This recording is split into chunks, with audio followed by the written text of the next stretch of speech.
thank you, Sue, for that very kind and generous introduction. And I'm honored to be doing the Michael Chandler lecture. I've known Michael forever, I think. At dinner, I hope we can figure out when we first met, but it's been decades, numerous decades. And he was influential in my early career and onward too. So it's an honor for me to be here. Okay, I'm going to talk today about self-regulation. And in developmental psychology, people are usually particularly interested in emotion regulation, or what I'd call emotion-related self-regulation. There's a variety of definitions, but I think this one will do. Processes used to manage and change if, when, and how one experiences emotions and emotion-related motivational and physiological states, as well as how emotions are expressed behaviorally. And people tend to agree that this kind of regulation occurs generally in the service of biological or social adaptation and or accomplishing personal goals. Now, emotion-related self-regulation can occur at a variety of levels. For instance, there's input regulation at the sensory receptors, control of perceptual and experiential input through processes such as attention and choosing situations. For instance, a person who's watching a hacker film or some film where they're cutting up the body or whatever, if you're over-aroused, what do? You shift your attention for a moment. A shy person might shape a situation by either choosing not to go to a party or go with some friends who will be a buffer. Then you have the central level where information is processed and manipulated. So modifying the meaning and significance of events or experiences in the mind. A good example in the coping literature is positive cognitive restructuring, trying to think of things in a more positive light. And then there's response selection, or the output. What does the person do when they have the physiological, emotional, arousal, etc.? So changing or selecting behavioral responses. So for instance, controlling your facial expressions, whether or not you hit somebody when you're angry at them, or what kind of language you use. Okay.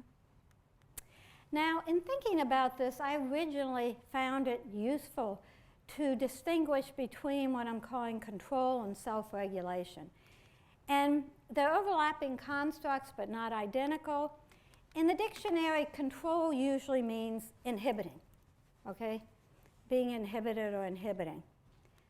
And I think self-regulation includes voluntary inhibition of behavior and thoughts, but there's also other abilities that I'll talk about that are part of self-regulation.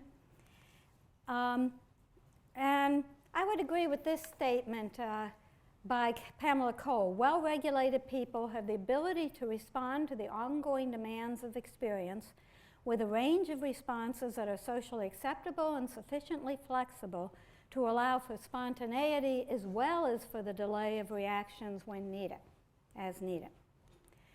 So usually self-regulation would be adaptive, though not always. You could have a maladaptive goal and use your self-regulation skills to get there. But control is more variable. Inhibition, obviously too little inhibition is a bad thing, but also very high levels of control, which people used to equate with regulation, are often not adaptive, I'm going to argue. Now, self-regulation is built on what Rothbard's labeled temperamental effortful control. And I kind of use effortful control through the talks as equivalent to self-regulation, though they're not quite equivalent, but it'll do. The problem with studying emotional regulation is that you never know if you're studying, measuring emotion or regulation. So if somebody is not reactive and they seem calm, is it because they're regulated? It's because they just don't feel anything. So we felt it essential to step back and look at the self-regulation processes that are involved in self-regulation and use that as a proxy to get at emotion regulation, and that's why I call it emotion-related self-regulation. Because these processes can regulate emotion, but they can regulate other aspects of functioning. So Rothbard defines effortful control as the efficacy of executive attention, including the ability to inhibit a dominant response and or activate a subdominant response to plan and detect errors. What that means is to make yourself do something that you don't want to do, or make yourself not do something that, make yourself do something you don't want to do, or not do something you do want to do. It involves attentional regulation, obviously by definition, executive attention. It includes behavioral regulation. It includes some cognitive processes like planning. I mean, overtly just cognitive.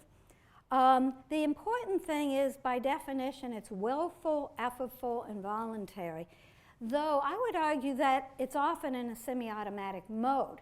What's important for me in thinking about it is that it can kick into a willful modality as needed. I think a good analogy is thinking of driving a car. When you're first learning to drive a car, everything's effortful, having to think it through and do it and inhibit, and then it becomes pretty automatic. But if there's a slippery road, or you know there's a bad driver in front of you, or whatever, you can very quickly go out of that automatic mode into effortful. And that's what I think happens with effortful control. And this construct, I don't have time to talk in detail, partially overlaps with what people are talking about with executive functioning. There's a good deal of overlap, but I think there's parts of self-regulation or effortful control that executive functioning people don't talk about, and then there's parts of executive functioning, like short-term memory, that are important supports for self-regulation, but they're not self-regulation. Okay, but contrast this effortful kind of regulation with less voluntary or what we call reactive control. And there's some aspects of control, or the lack thereof, that seem so involuntary and so automatic that they're fairly difficult to bring under voluntary control. And again, we've called this reactive control, and we think it reflects the motivational tendencies, temperamentally based, of approach and avoidance, and the behaviors that are kind of associated with these motivational tendencies. Mary Rothbard puts them in reactive temperament, but emotions in there too. And what we'll kind of do is pulling out the behavioral elements that have these motivational tendencies. Now, this distinction now is kind of talked about a lot. It wasn't at first much. And in fact, what we're calling reactive processes, a lot of people were kind of mushing them with self-regulation before. But now there's a lot of people like Joel Nigg and Carver in particular who have made very similar distinctions. But there's and other people in neuro and executive functioning areas that are making some very similar distinctions. Okay, and thinking about this reactive, less voluntary control, heuristically you can think of two continuums. You have the reactive under control, basically impulsivity of a kind of impulsivity, where the kid or adult is pulled by environmental cues or rewards, and there's approach without much thought. Boom, the person does something, you know, just out there. And at the other extreme, you have the reactive over-control, which is rigid, constrained behavior, typically fairly inflexible. Some of you may know Jerome Kagan's work on behavioral inhibition. These are kids who are timid, constrained, they lack flexibility. You put them in a novel room and they're the one hanging by the mother or in the corner, not approaching the new person, not approaching the toys, and they just seemed like they can't. They're so rigid and constrained, they're kind of stuck there. Doesn't seem to be very voluntary. And we're not saying that reactive under or over control is totally involuntary. I mean, there are voluntary systems that we argue overlay. These are all connected. But in general, these kinds of aspects of control are much harder to voluntarily control. And there do seem to be neurological correlates. I'm not going to go into it in detail, but effortful control is believed by many people to be in the cortical areas like the anterior singular gyrus and the prefrontal cortex. Jet Gray and a number of others have talked about these reactive systems as being primarily subcortical systems, like the limbic system involved in overcontrol. But these systems are clearly highly interconnected and communicating back and forth, and so they affect one another. Okay, just to give people who don't know this area an idea of what's being measured, it's a messy area. There's many constructs and methods being used, and people are studying it in social, clinical, developmental, personnel, you name it, neuro. In the work with humans, and particularly children, people typically often use other reports, like teachers' reports, parents' reports, sometimes peers' reports. Older kids and adults, a lot of reports on questionnaires. There's a lot of use of behavioral measures, delay of gratification tasks, a variety of executive attention, executive functioning tasks are used as measures of these basic self-regulation skills. Again, as I said, I don't think it's very good usually to look at amount of emotion in the situation, because, well, you do know if somebody's really emotional, they might be underregulated. But you don't know when they're not emotional what's going on. Okay, just to give you some ideas of sample items used on some of the well-used questionnaires. The Rothbard effortful control scales are often used.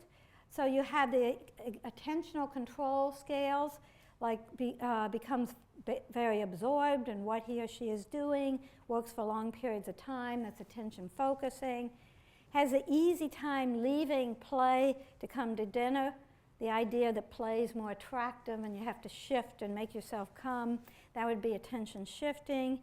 There's a host of behavioral tasks, various Stroop tasks, flanker tasks, that you have to control your attention and focus, and sometimes what you do with your hands, ignore distractors. They all get at attentional control to some degree. Inhibitory control in a temperament, well, is the ability to effortfully suppress inappropriate responses. In the temperament literature, that's usually more behavioral responses, and the executive functioning, it's usually more cognitive responses. I think they're both part of self-regulation. Items like for children can lower his or her voice when asked to do so, can wait before entering new activities when asked to do so. I don't know if folks know Simon Says tasks. Bird and dragon kind of do something on one command and not on other, inhibit on other commands. Various delay of gratification tasks where you have to wait for a reward. And then some executive functioning tasks I'll come back to in a second. Activational control is the capacity to perform an action when there's a tendency to avoid it. Working on your dissertation on Saturday morning would be our grant proposal. That would be good examples. When asked to do something, does it right away, even if he or she doesn't want to. There's not a lot of behavioral tasks for this specifically that people use. I think the tasks that assess persistence on a boring task when there's more attractive distractors could be an example. People haven't studied this much. We're just beginning to get a little literature on it, at least in kids. This is just to give you a quick idea, like this is a delay of gratification task. I'm not playing a film because it's too long, but the kids asked to put their hands on the mat. There is a clear paper cup with a snack in it, and the kids asked to keep your hands on the mat until the bell rings.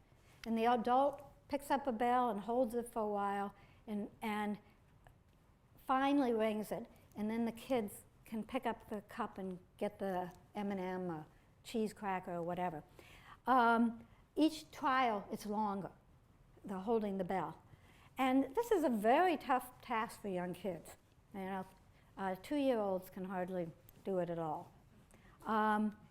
This is a knock-tap task, a typical executive function task that's often used as a measure of self-regulation skills.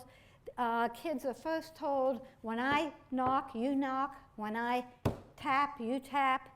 And then after some trials, it's switched. So now when I knock, you tap. When I tap, you knock. And then there's a series of trials that go fast, and the child has to, kind of inhibit the initial response to do the same as the experimenter and do the other behavior. Okay, can we differentiate between effortful and reactive control? If not, who cares?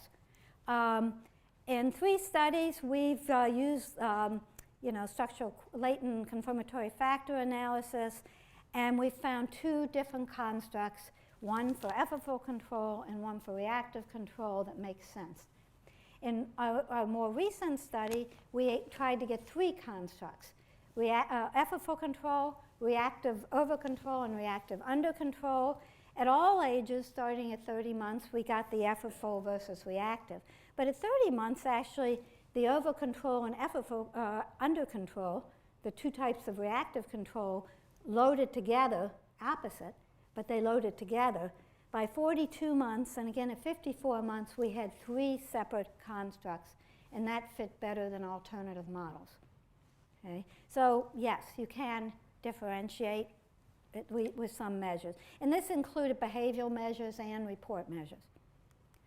Okay, I'm going to switch gears to talking about how you can think about and what do we find in terms of individual differences and how these regulation skills relate to adjustment and maladjustment. And initially, we thought of a very simplistic heuristic way of thinking about it that kind of guided us, but I think it's useful to orienting to the problem. So we thought of 3 kind of types of kids, not that every kid falls clearly into these categories. So you have the highly inhibited kid or adult. They're high in that less voluntary reactive over control, very inhibited and flexible. We weren't sure about inhibitory control. They're so inhibited to begin with involuntarily, we didn't think they'd have a whole lot of problem with inhibiting behavior, and we didn't really know about thought. So we thought they'd be kind of maybe a little low or just kind of typical in inhibitory control. And we thought they'd probably be low in effortful attentional control because kids that are highly inhibited tend to have problems with negative emotions. And attentional control is very important for controlling negative emotion. We also thought they'd be low in the ability to effortfully activate behavior as needed. That means making you do something you don't want to do, like approach other kids or scary toys. We know they're not good at that. Low in planful active coping, again, that takes some assertion. And of course, these kinds of kids, from what I've been saying, you'd expect to be prone to internalizing problems, especially if they're also prone to negative emotion. And not all of them may be. Many are. Under-controlled kids, expect them to be low in all types of effortful control. They have trouble focusing attention, inhibiting, doing things they don't want to do, planning, etc. We'd expect them to be low in reactive over control. They're not hiding in the corners. And high in the reactive approach or impulsivity.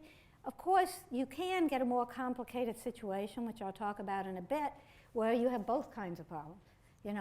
Internalizing and externalizing, and then it gets more complicated. Of course, you'd expect a kid like this to be low in social competence, prone to externalizing problems such as reactive aggression.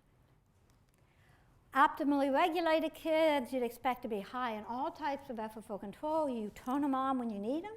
You don't have to always be regulated because you can turn it off. In regard to reactive control, you'd expect them to be at neither extreme, neither highly over-controlled nor highly out of control, under control. Of course, they'd be well-adjusted, socially competent, and because they have these tools, this effortful control, resilient to stress.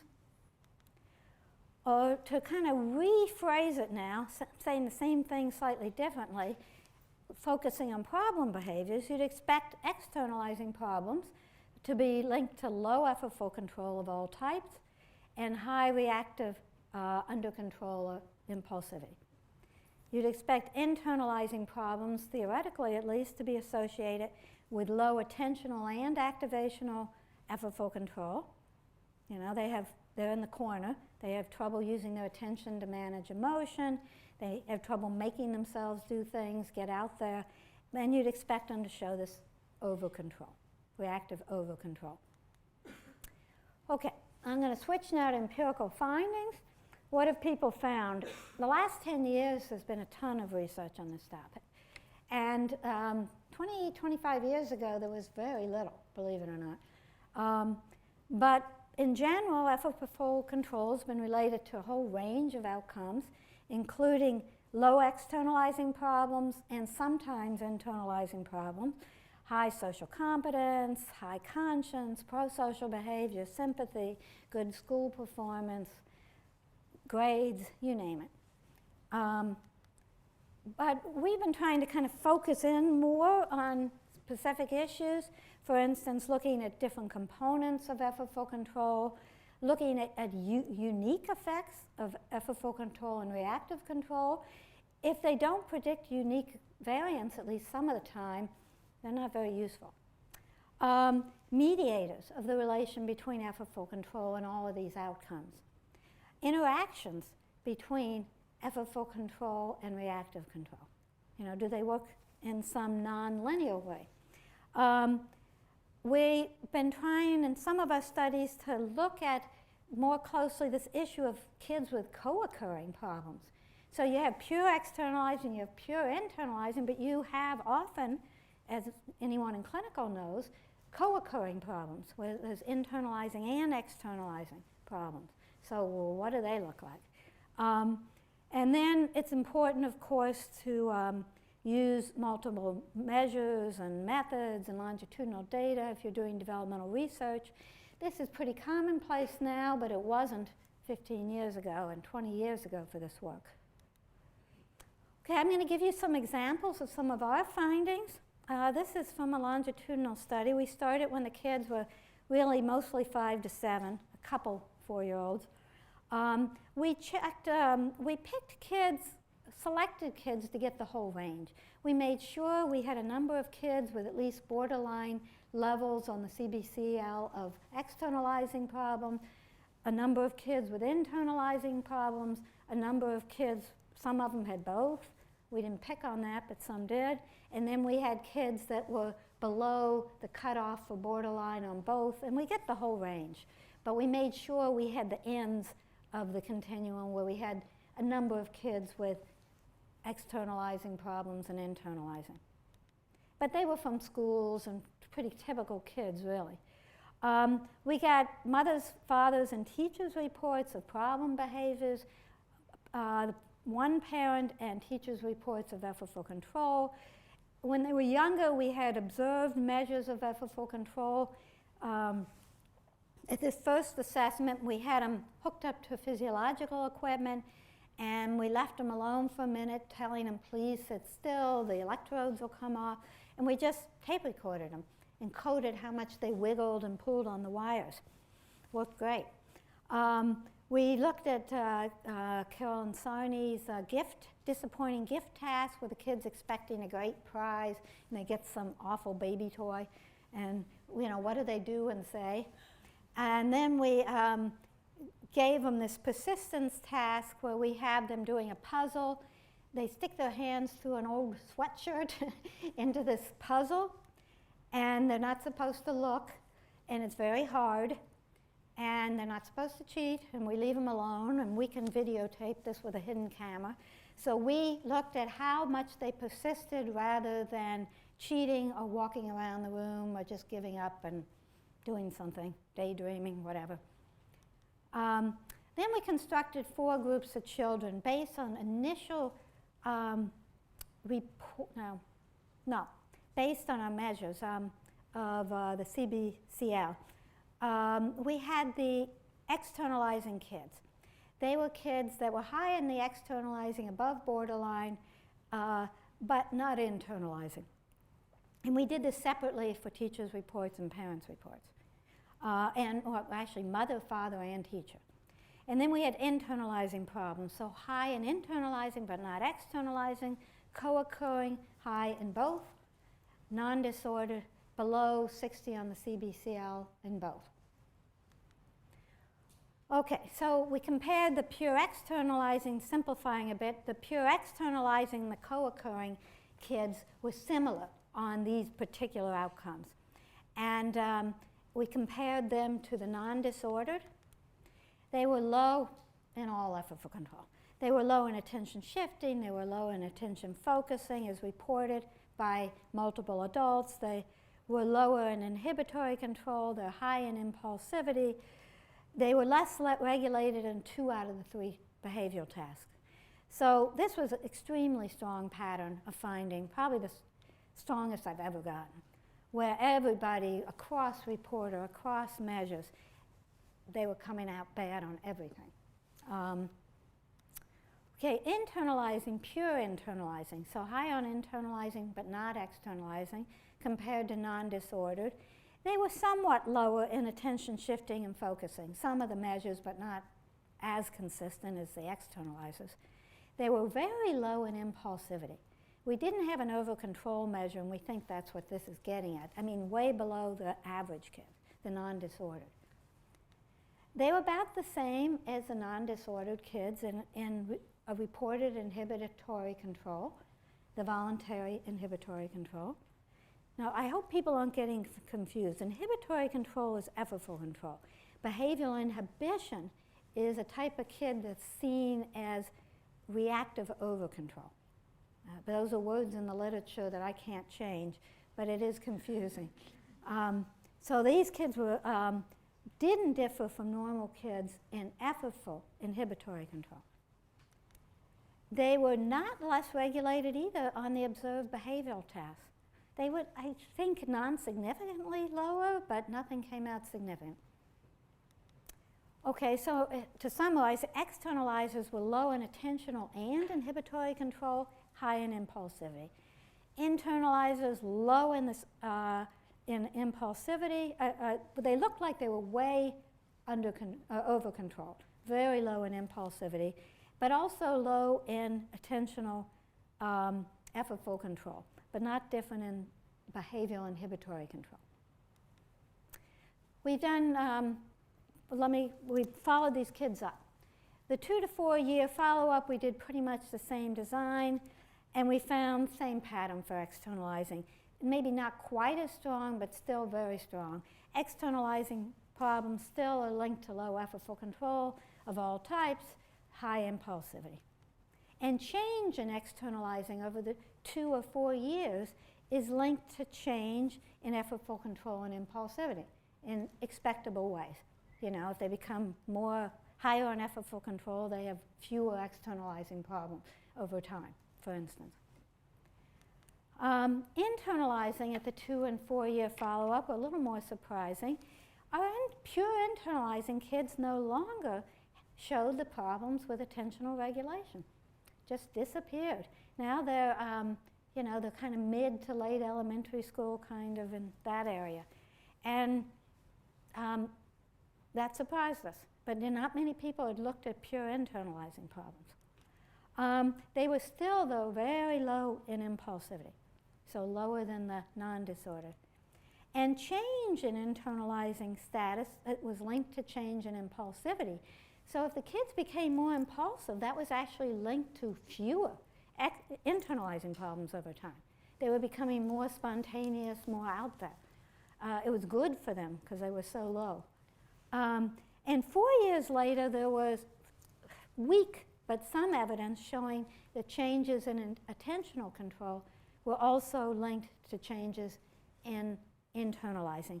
So, you know, if there was a change in attentional control, you'd have less internalizing. But there were a few findings, but not a real strong pattern. Okay, 6 year follow-up, we did something a little different. There were better methods now. Before, we had to construct these groups because we had no real way to come up with our different groups to look at pure versus co-occurring. But now we have bifactor models that we can use, a kind of structural equation procedure. And it allows you to use continuous measures of your constructs instead of groups. And it looks at unique variance for different factors. So we could get what variance is unique predicting from, for externalizing problems that's unique from internalizing problems in relations with regulation, for instance. So the factors that come out are uncorrelated. So we use the bifactor model to get our adjustment groups, uncorrelated groups for co-occurring, externalizing, and internalizing. And what we find is that the kids are now in kind of early adolescence, moving in, into adolescence. We find that, again, similar pattern. The pure externalizing kids and the kids with the co-occurring problem had low effortful control, very in general, and high impulsivity in both the childhood and adolescence, the ones who in adolescence came out in this bifactor model. Pure internalizing was just, again, related to impulsivity, really low impulsivity both in childhood and adolescence, and not effortful control. And we found that we looked at interactions with parenting, and particularly parents' use of positive expressivity, being positive in the home. Okay? And we found that those changes, the lower effortful control predicting externalizing, pure or co-occurring, over the 6 years was only when parental expressivity was low. When parental expressivity was higher, it actually washed out. The kids were doing better. So we're just starting to bring the parenting in with all this too. Something else I wanted to say about that, but it's gone. Okay, another, just to show you the complexity of this. This is another study we just did. Laurie Chasson has a sample with kids of alcoholics, and these are the kids of the kids. So we had a high-risk adolescent sample. Oh, in the last study, all of those analyses were controlling for earlier levels when we're predicting across the 6 years, okay? And that was true in the other too. So anyway, this sample, we had about 50% of kids who had alcoholism in the family, and about 50% that weren't, and it was about 50% Hispanic, about high minority population, fairly high-risk sample in Phoenix. We assessed the kids initially at 5 to 10 years of age, their effortful control and impulsivity, and then there was assessment, again, of problem behaviors 5 years later and 6 years later. Again, we used the bifactor model to get pure adjustment factors. And in this one, we used aggressive antisocial behavior was the externalizing. Internalizing measure that was in this sample was depressive symptoms, so it is different from the other study. And the other study had anxiety, depression, social withdrawal, the CBCL combined scales. This is depression. So what we found is that, and we have both impulsivity and effortful control predicting, at the same time. So we're getting unique prediction, additive prediction in the main effects. So aggressive antisocial behavior predicted by low effortful control. When you control, when you're using both effortful control and impulsivity, you did not get the main effect of impulsivity. The effortful control was a strong or unique predictor. For pure dependence, depression, and co-occurring depression and antisocial aggressive, both, we get additive prediction from both impulsivity and effortful control. So what, and it's low impulsivity for the co-occurring. So that's where, remember, those kids have internalizing problems as well as externalizing. So you have this combination of low effortful control, but also very low impulsivity, predicting those kids with the depressive symptoms. Now, we also looked at interactions with age, and we had kind of older and younger adolescents. For the older adolescents, this relation of effortful control to the pure externalizing and the co-occurring was only for kids who were at average or high impulsivity. So if you had kids that were low in impulsivity, the effortful control wasn't as important a predictor. For the older kids, it wasn't significant. So you needed, that combination was what was really deadly for the older kids. Okay, so it looks like, we have this complicated pattern for internalizing where, the pure internalizers, sometimes it's not coming out. How am I doing? Okay. I started about 20 of.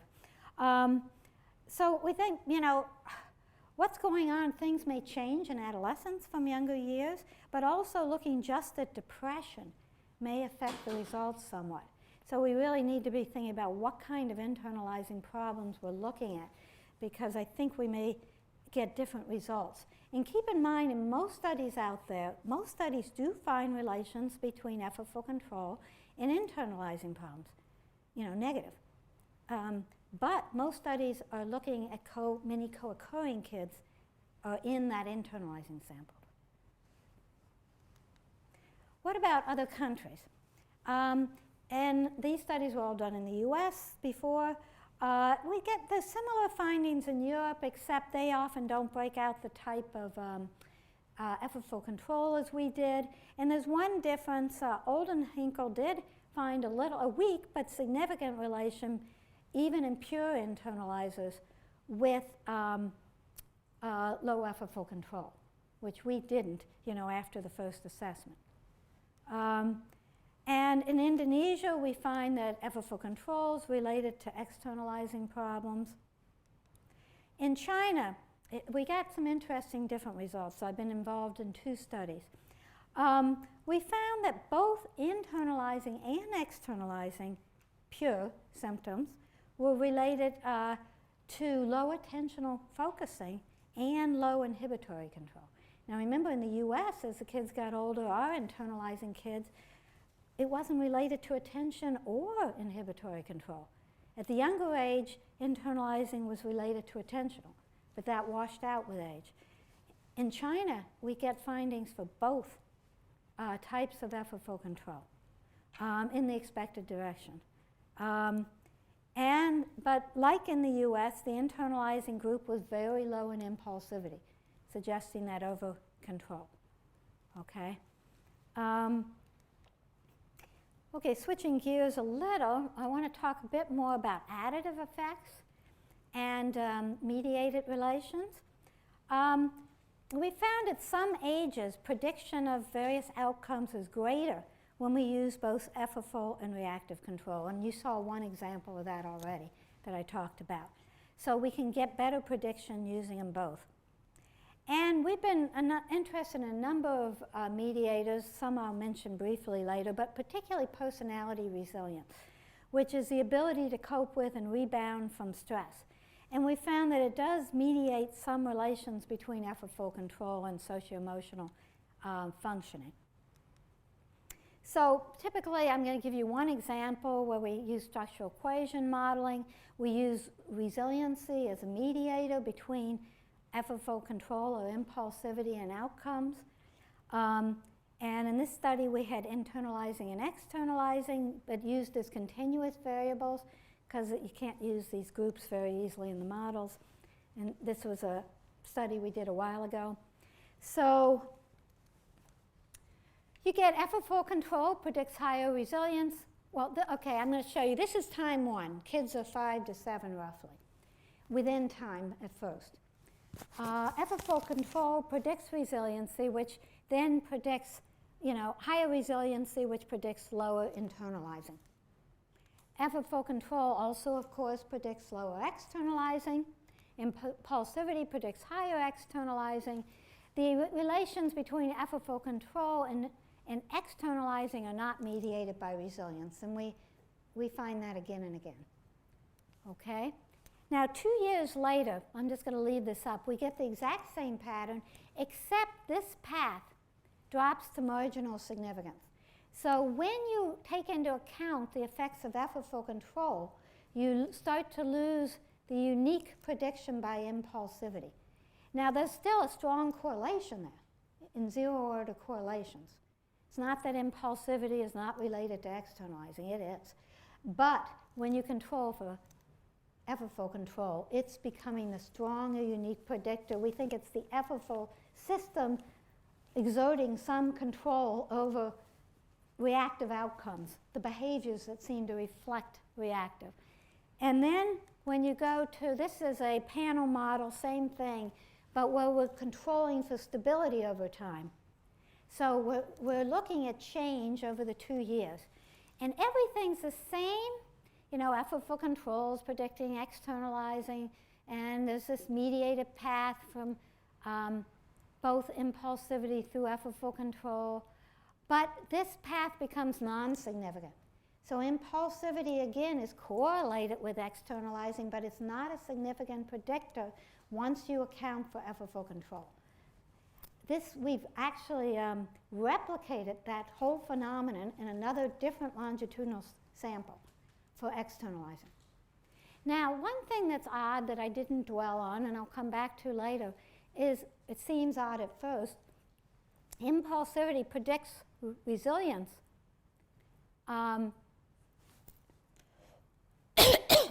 Positively predicts resilience. You might not have expected that. And let me come back to that later. Keep that in mind. Okay, so I basically said this, that what's important with that longitudinal model, it's suggesting this ongoing development of these adjustment problems is related ongoingly by effortful control and to some degree impulsivity, but effortful control becomes a stronger predictor. Okay, let's switch out of maladjustment. What do we find for social competence kinds of behaviors? Once a study with this original sample I talked about, and I've talked about several different samples here, about 4 or so. We looked at effortful control relating to resiliency as a mediator predicting popularity. We found that what did come out, we got the mediated, it's only 2 years, we used the Maxwell and Cole for a 2-wave kind of structural equation models controlling for stability.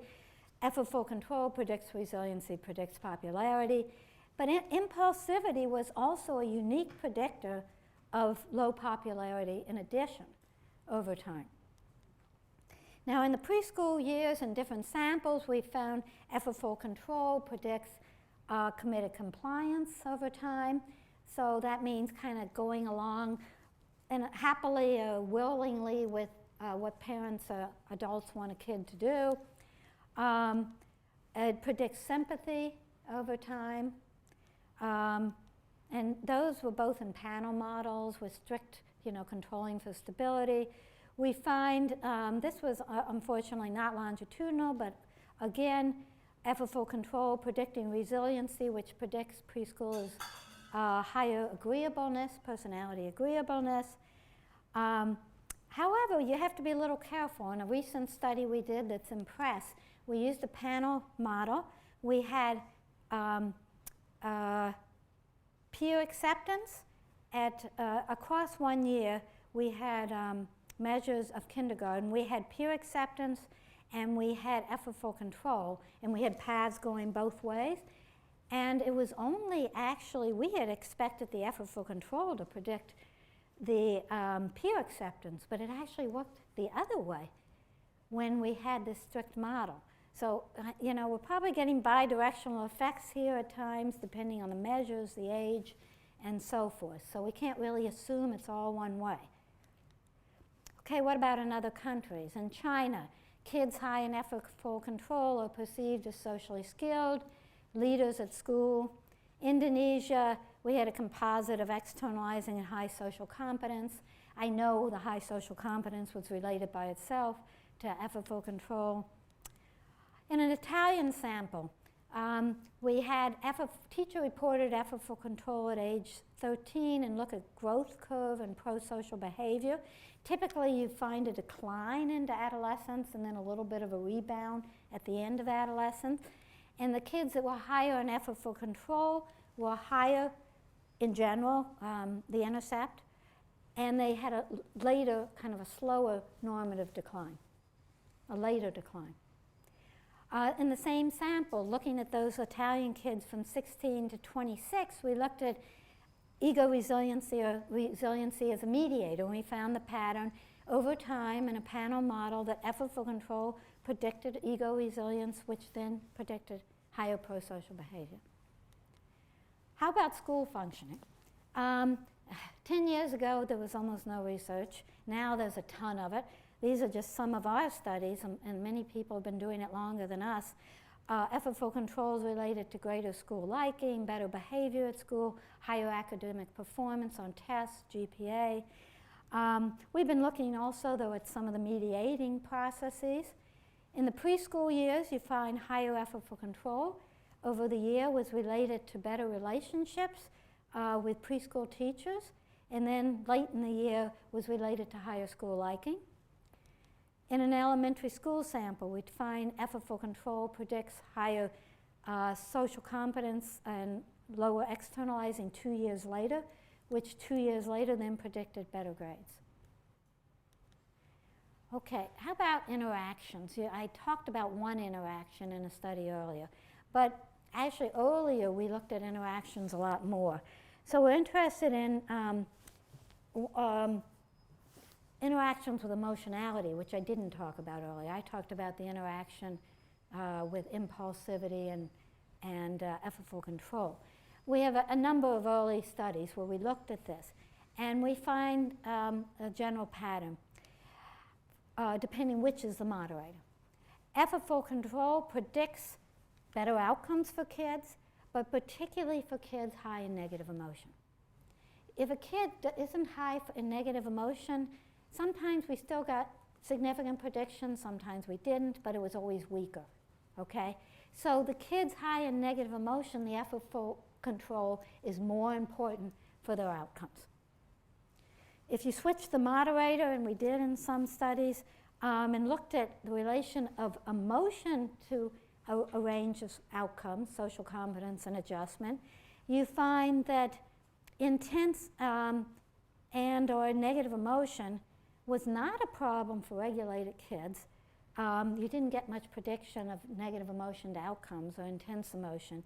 But for kids who were low in effortful control, or sometimes moderate in effortful control, then the emotion predicted outcomes in expected ways. Okay? So, it's not as simple. You have to look at both dimensions to get the better prediction.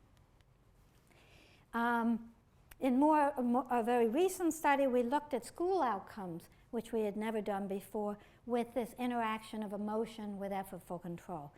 And we looked at the end of the kindergarten year at teachers' reports of conflict with the students, teachers' reports of problem behaviors at school, and observed engagement in the classroom. And we observed real-life emotion at school over the whole semester, pretty much. Many thousands of observations. And we measured effortful control in the fall with a variety of reporters, and also a behavioral measure. Okay? And direct effects, we find that effortful control, as we expected, predicted all the good school outcomes. Negative emotion predicted bad outcomes.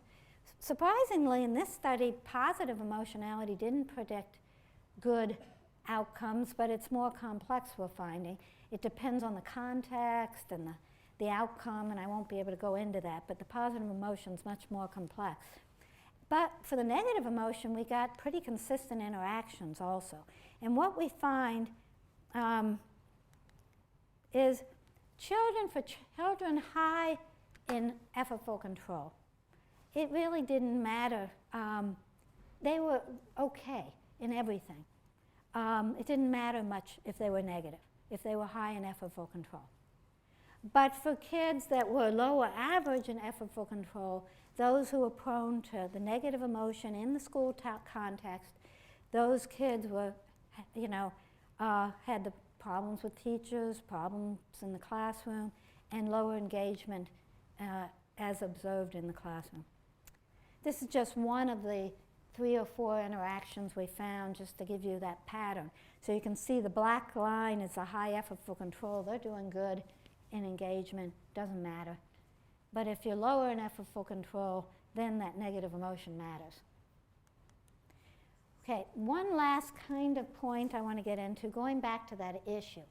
Remember, resiliency was predicted by impulsivity in the younger kids, which fascinated me at first. I really didn't predict that. I should have maybe, but I didn't. This is a quote by Block and Kremen. The human goal is to be as under-controlled as possible and as over-controlled as necessary. When one is more under-controlled than is adaptively effective or more over-controlled than adaptively required, one is not resilient.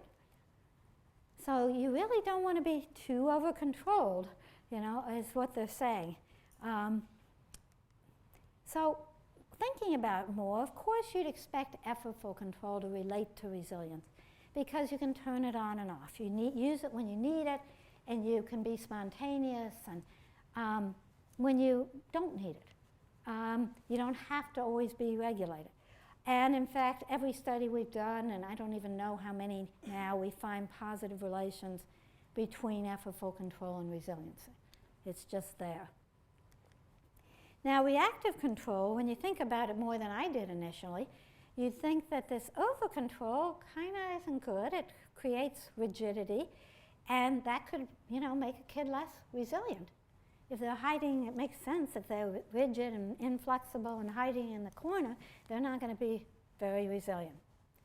So you might expect moderate under control to be a good thing in younger kids. They'd be a bit spontaneous, but somewhere in the middle. So you'd expect, particularly for younger kids, where they're younger kids have more problems with novel situations and people and so on, and this behavioral inhibition. Some kids grow out of it. So you might think that there's a quadratic relation. So that, it's those kids that are kind of moderate in impulsivity, not too under-controlled, not too over-controlled. What we find in young kids is both linear and quadratic in the same sample often. Sometimes we didn't look at the quadratic, but we find both. So there is somewhat of a linear, but it's also quadratic. This is what it looks like. So what's happening is it's not that the kids that are high in impulsivity are more resilient. They're almost exactly the same as the average kids in impulsivity. It's the kids that are low in impulsivity, which we think again is that proxy for over-control. Those kids that are really low in impulsivity are not resilient. And that gives you, though, a positive relation in some of the models. By mid-elementary, late elementary into early adolescence, you get only the quadratic. Really late elementary, you don't get that linear. And by adolescence, when you look at correlations, impulsivity begins to be negatively related to resilience. However, interestingly, if you pull out the overlapping variance between impulsivity and effortful control, it reverses. So I think when you control for effortful control, you're getting rid of the part of impulsivity that's less adaptive, that gets confused with, kind of lack of control, and you're getting more spontaneity in that aspect of impulsivity. So you really have to think about what you're getting at because impulsivity and effortful control are hard to pull apart. You can, but it's hard. Okay, conclusions. Individual differences in effortful control and less voluntary types of control are predictors, often unique, not always, but often unique of maladjustment, social competence, academic outcomes. Sometimes they provide interactive or additive variance in the prediction. Effortful control does seem to become the strong and unique predictor of externalizing with age. And I think what's happening is it's just exerting this control over some of the expression of the impulsivity. Personality resilience, quality of relationships too, seem to be important mediators between effortful control and some array of child outcomes. Impulsivity and effortful control sometimes interact.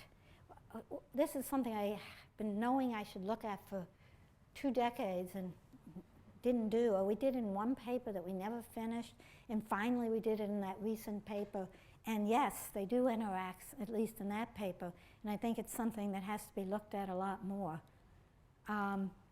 Just to mention, this is the last slide, other directions that we go that I used to have in this talk, but now I have too much stuff just on the regulation. But I think it's really important to know that parent behavior is in there. It's all in the mix. Parent behavior often predicts effortful control, and then the effortful control is sometimes the mediator from parenting to maladjustment or other developmental outcomes. And we have plenty of data showing that. But sometimes it's reversed. We do these panel models with, parenting, effortful control outcome. Depending on the behavior, depending on the age, sometimes we get the effortful control pulling for certain parenting behavior, which then predicts outcomes.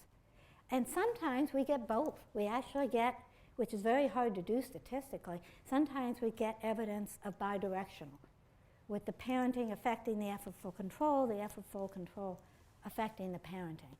So the environment, there's a lot of genetic component to effortful control, but there's often also, we believe, and the experimental interventions support this, there's a lot you can do with the environment related to effortful control.